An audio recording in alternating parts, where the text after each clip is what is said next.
Hello everyone, welcome back to my YouTube channel. I hope you all are doing fine.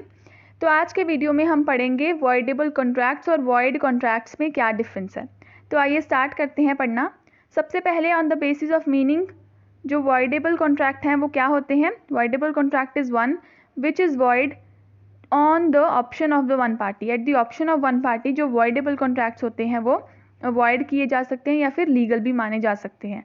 But void contract के case में क्या है, ये तब तो वैलिड था जब इसे बनाया गया था, बट सब्सिक्वेंटली ये वॉइड बन गया due to impossibility of performance या कोई भी अदर रीजंस के कारण। ऑलराइट, वैलिडिटी का अगला पॉइंट है it is valid unenforceable till it is repudiated and डिस्काइंडेड।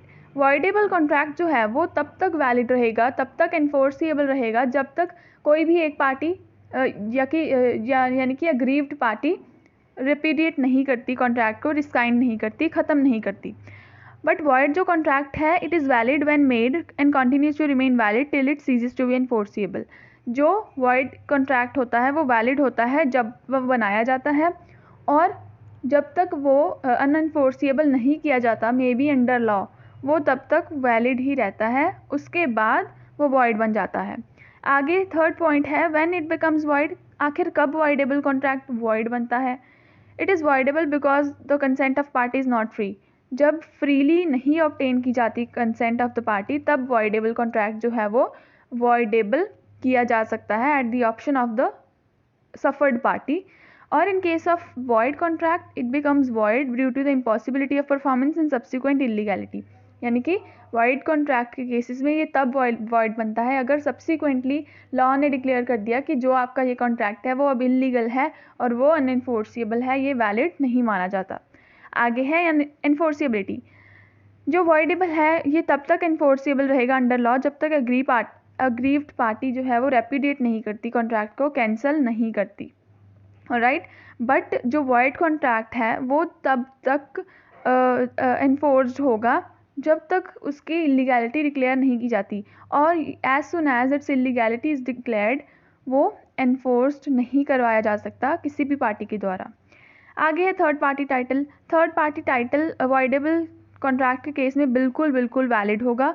जो थर्ड पार्टी है वो गुड टाइटल ही एक्वायर करेगी, but in case of void contract third party doesn't get any rights. क्यों? क्योंकि जो कॉन्ट्रैक्ट है वो अनएनफोर्सिएबल हो चुका है थ्रू द लॉ और through some other circumstances.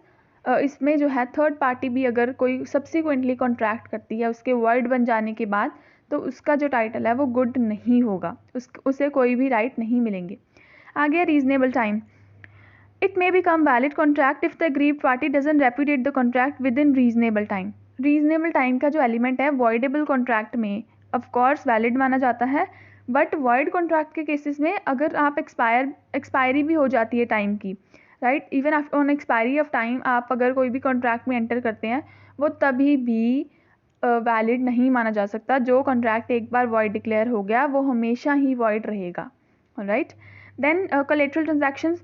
Voidable contract जो है वो कोलेटरल ट्रांजैक्शंस को अफेक्ट नहीं करता, बट अगर आपका इलीगल ऑब्जेक्ट है, राइट, अगर आपका इलीगल ऑब्जेक्ट है तो उस केस में कोलेटरल ट्रांजैक्शंस भी इलीगल ही मानी जाएंगी। राइट, इसके एग्जांपल देखते हैं। वॉइडेबल कॉन्ट्रैक्ट की एग्जांपल जो है, सपोज मिस्टर ए वो वीक इंटेलिजेंस का पर्सन है और बी उसे अनड्यू इन्फ्लुएंस के कारण उसकी सारी प्रॉपर्टी को अपने नाम करवा लेता है, but due to undue influence not with free consent. तो अगर बाद में मिस्टर ए को इस चीज़ का पता लगता है कि मुझसे जो प्रॉपर्टी ली गई है वो अनड्यू इन्फ्लुएंस के कारण ली गई है, तो at the option of mister A जो कॉन्ट्रैक्ट है वो वॉइड किया जा सकता है, मिस्टर ए अपनी पूरी प्रॉपर्टी वापस ले सकता है।